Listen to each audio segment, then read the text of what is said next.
dipersembahkan oleh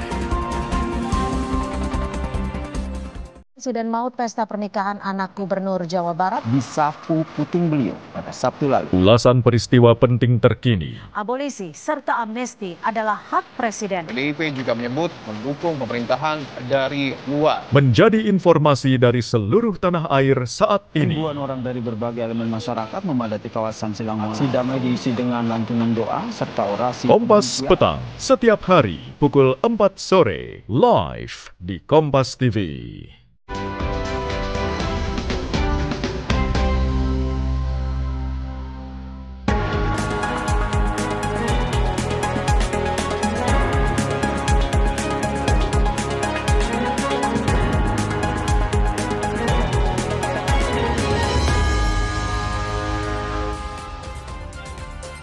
Anda masih bersama kami di Kompas Bisnis, Saudara. Kita langsung bahas konsep kerja keras sebagai kuda versus work-life balance. Mana sebetulnya yang paling ideal bagi pekerja masa kini dan bagaimana juga mengantisipasi kebosanan akan rutinitas. Kompas Bisnis membahasnya dengan psikolog klinis personal growth, Talisa Carmelia.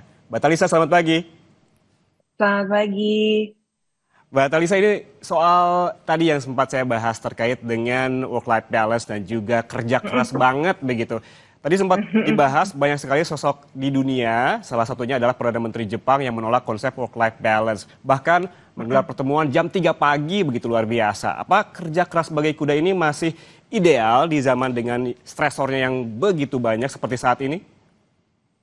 Oke, jadi kalau kita berbicara terkait dengan durasi kerja yang panjang, kemudian juga stresornya yang banyak, sebetulnya kita perlu berhati-hati. Karena pada dasarnya manusia kan terbatas ya Mas ya. Jadi jika kita bekerja dalam jangka waktu yang lama dengan penuh tekanan, loadnya tinggi, kita istilahnya tinggal menunggu waktu aja kapan kita bisa drop. Drop ini bisa drop secara mental, bisa drop secara fisik, maupun mengganggu secara relasi gitu ya. Jadi memang kebijakan-kebijakan yang bekerja terlalu panjang ini sebetulnya perlu dievaluasi kembali. Karena dari pengalaman kami dan based on research, ketika seseorang terlalu lama bekerja, kerjaannya penuh stres sekali, biasanya dampak-dampak mental itu, masalah mental muncul. Dia mulai emosional, mulai stres, mulai burnout, kemudian juga bisa jadi mengarah kepada masalah yang lebih serius seperti depresi, bahkan bisa jadi muncul keinginan untuk bunuh diri gitu ya Mas. Jadi kita harus betul-betul hati-hati untuk melihat kondisi para pekerja ini bisa apa enggak. Karena enggak semuanya bisa untuk terus bekerja bagaikan kuda terus-terusan. Oke, artinya ini apakah kerja keras sebagai kuda ini bisa berlaku hanya untuk sebagian orang tapi tidak berlaku untuk sebagian lainnya karena melihat juga kondisi mentalnya? Betul, jadi memang nggak semua orang bisa bekerja keras sebagai kuda terus-terusan, Mas. Tapi memang dari pengalaman kami, bagi teman-teman yang kerjanya keras sebagai kuda, mereka itu sudah punya strategi work-life balance-nya sendiri, gitu. Seperti yang banyak para pekerja tadi sampaikan sebelumnya, bahwa mereka tuh udah punya nih beberapa hal yang bisa ngebuat mereka untuk recharge, ngebuat mereka untuk punya energi lagi nih. Jadi meskipun kerjanya sampai pagi, sampai subuh gitu ya, tapi mereka bisa pulang, istirahat, dan recharge-nya cepat seperti itu. Nah, ini yang perlu dibangun nih sama kita semua, khususnya para pekerja, supaya kita tetap kerja, tapi kita juga tetap sehat secara fisik dan juga mental, Mas. Oke, kalau kita melihat hal itu, perbedaan itu begitu, kuncinya di mana sih? Apakah yang satu sangat mencintai pekerjaannya, sementara yang satu tidak? Itu kuncinya apakah di situ atau ada hal yang lain? Oke, kalau menurut saya sebetulnya yang poin pertama adalah prioritas dan kebutuhan. Karena kalau kita berbicara terkait dengan pekerjaan, saya yakin ada waktu-waktu di mana kita harus kerja keras sekali, harus penuh-penuh dedikasi gitu ya, karena memang deadline-nya lagi tinggi, permintaan juga lagi banyak. Nah, tapi setelah itu kita harus tahu kapan kita mulai slowing down. Slowing down ini bukan berarti kita nggak kerja ya Mas ya. Kita tetap kerja, tapi tetap ada waktunya untuk kita mulai istirahat. Mungkin teman-teman yang suka yoga, olahraga, padel gitu ya, untuk spend time sama keluarga. Nah, kita harus pintar untuk nge-switch. Kapan kita harus kerja keras, kapan kita mulai untuk istirahat. Karena kalau istilahnya mesin jalan terus kan pasti panas ya Mas ya. Kalau panas dan juga overheat, and then pasti kan mau nggak mau bisa jadi arahnya jadi akan ada masalah-masalah ini. Jadi prioritas dan kebutuhan itu adalah highlight utama kalau kita ngebahas kondisi ini sih, Mas. Oke, intinya ini harus seimbang begitu. Ada waktunya untuk bekerja keras, begitu ada waktunya juga untuk healing-healing sebentar begitu ya? Betul, betul. Nah, selain tadi juga ada Perdana Menteri Jepang, ada pula tokoh seperti Shah Rukh Khan yang tidur hanya 4 jam dan juga ada Elon Musk yang bekerja 17 jam sehari. Secara psikologis ini sehat gak sih? Apa saja risikonya? Oke, kalau secara umum ya untuk teman-teman yang kerjanya panjang, tidurnya kurang itu sebetulnya dampaknya itu bisa kemana-mana, Mas. Jadi bisa secara emosi, jadi mereka menjadi lebih sensitif, lebih mudah marah, lebih mudah sedih gitu ya, atau perubahan moodnya sangat drastis gitu ya, dari marah jadi sedih, kemudian jadi happy lagi dan seterusnya. Kemudian juga biasanya berpengaruh kepada fisik. Jadi kalau misalnya teman-teman juga sering dengar, oh sering sakit kepala, mulai GERD, kemudian juga mulai badan kok sakit-sakit terus, sering masuk angin gitu ya, itu juga Hmm, bisa menjadi tanda. Kemudian tanda yang lain tuh kognitif, jadi bisa mempengaruhi bagaimana cara kita untuk berpikir. Yang paling umum adalah sering lupa, sering nggak fokus, dan jadinya nggak konsentrasi gitu ya ketika mengerjakan sesuatu. Jadinya lama sekali untuk mengerjakan pekerjaan yang sebetulnya sederhana, dan yang terakhir tuh terkait dengan perilaku, Mas. Jadi ini contohnya adalah perubahan perilaku yang biasanya sering kita lakukan, tapi jadi tidak kita lakukan atau sering banget. Jadi kalau misalnya teman-teman suka makan, kalau lagi mulai tertekan gitu ya, dia jadi tidak mau makan. Atau mulai nggak bisa tidur. Itu juga yang paling sering saya temui sih di ruang konseling. Jadi tidurnya jam 3, jam 4 itu baru tidur. Karena mhm. stres, karena cemas seperti itu, Mas. Itu di 4 bagian yang bisa menjadi tanda-tanda awal resiko kita, dan akhirnya ketika kita terganggu, relasi dengan orang sekitar kita juga pasti terganggu. Sama rekan Oke. kerja, sama keluarga, pasangan, itu dampaknya akan ke diri kita dan juga eksternal sih, Mas. Oke, lihat dulu tanda-tandanya ya, apakah sudah mulai sakit-sakitan atau sudah tidak meminati lagi hobi yang sebelumnya, begitu itu menjadi sebuah Betul. tanda yang harusnya kita rehat dulu lah sebentar begitu dari pekerjaan. Lalu, apakah di sisi lain juga ini Mm-mm. yang bekerja layaknya kuda ini efektif untuk mencapai target? Mengingat nama-nama yang tadi saya sebutkan adalah orang-orang sukses di bidangnya masing-masing. Oke, sebetulnya sukses itu kan punya definisi yang berbeda ya Mas ya untuk setiap orang, sehingga memang ada waktu-waktu tertentu, ada target-target tertentu yang memang kita perlu kerja keras sekali untuk bisa mencapai. Jadi um, untuk para tokoh-tokoh yang tadi disampaikan, sebetulnya bisa jadi itu adalah caranya untuk mencapai targetnya. Tapi tentunya kita tetap perlu menyadari bahwa kita tetap perlu cek nih kondisi kesehatan mental kita gitu ya, supaya tetap fit secara fisik maupun mental.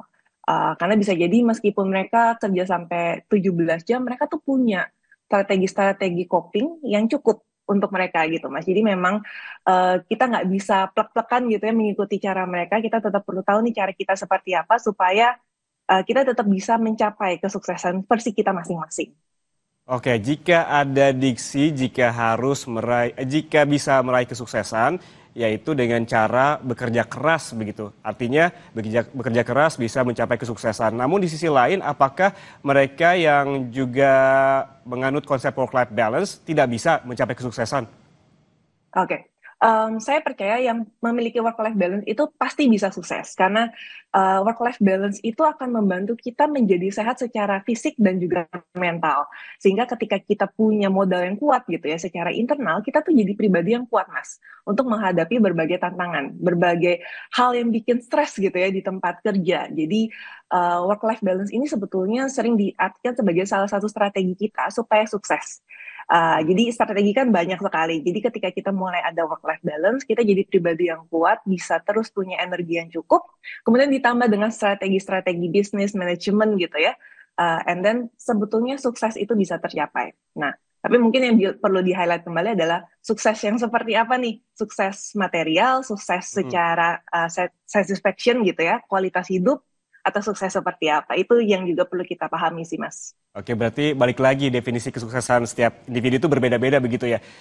Tadi kita sempat Betul. membahas apa saja sih risiko bagi kesehatan, baik kesehatan fisik dan juga mental apabila kita bekerja terlalu jor-joran. Kemudian di sisi lain, ada gak sih atau apa saja sih manfaat dari work-life balance terutama bagi kesehatan mental?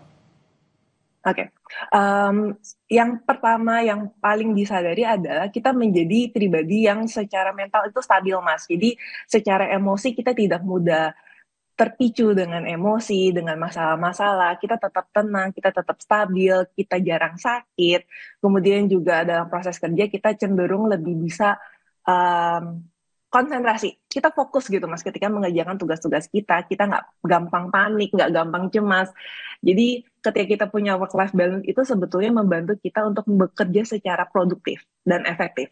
Karena jadinya kita bisa mengontrol nih setiap perilaku kita, setiap tindakan kita, cara pikir kita gitu. Jadi semuanya harapannya itu lancar, smooth gitu ya dalam konteks pekerjaan.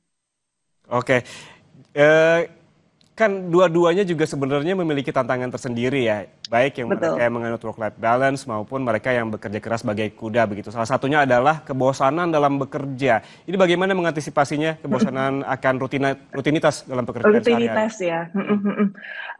Kebosanan akan rutinitas itu sesuatu hal yang sering banget dihadapi oleh banyak orang khususnya yang bekerja yang 8 jam gitu ya setiap harinya. Nah, salah satu hal yang paling sederhana adalah kita harus berusaha untuk mengubah cara kerja. Jadi cara kerja itu bukan dalam proses technicals-nya ya, tapi keseharian kita. Yang paling sederhana adalah bisa jadi kita memberikan jeda antar pekerjaan. Jadi kita nggak kerja terus, tapi kita kasih break 3-5 menit gitu ya di antara pekerjaan kita, hanya untuk stretching, hanya untuk minum, hanya untuk toilet break atau jalan-jalan gitu di ruangan kita, supaya kita tuh nggak natap laptop kita terus gitu Mas. Jadi ada variasi kegiatan dalam proses kita bekerja. Kemudian juga ketika kita membahas kebosanan, berarti kita harus banyak explore, ketemu orang baru, ngobrol sama teman-teman yang lain gitu ya. Kemudian juga belajar hal-hal baru. Dan yang paling penting juga sebetulnya suasana lingkungan kerja atau bahkan meja kalian sendiri gitu ya. Karena sebetulnya kan lingkungan kerja meja kita itu adalah lingkungan terdekat kita, jadi kita harus membangun lingkungan yang aman dan juga menyenangkan versi kita. Jadi beberapa klienku malah banyak yang mendekor mejanya, sekitarnya supaya vibe-nya itu vibe menyenangkan. Karena kalau vibe-nya udah boring, itu kan kita jadi makin boring gitu Mas. Jadi menggunakan banyak warna, menggunakan hal-hal yang menyenangkan gitu ya, itu akan membuat kita akan lebih termotivasi. Kita akan jadi lebih semangat gitu ya, karena ada hal-hal yang berbeda setiap harinya, seperti itu. Oke, sebetulnya banyak sekali triknya gitu ya bagi kita pekerja agar tidak merasa bosan dalam rutinitas pekerjaan sehari-hari. Termasuk tadi bisa bertemu dengan orang baru atau mengubah bagaimana tata letak di meja kita. Dan juga ada misalkan hobi baru dan sebagainya begitu ya. Terima kasih atas insight-nya pagi ini sangat bermanfaat sekali. Psikolog klinis personal growth Talisa Carmelia, sehat selalu. Terima kasih. Saudara, selesai jeda, Kompas Bisnis akan kembali dengan sejumlah informasi lainnya. Tetaplah bersama kami.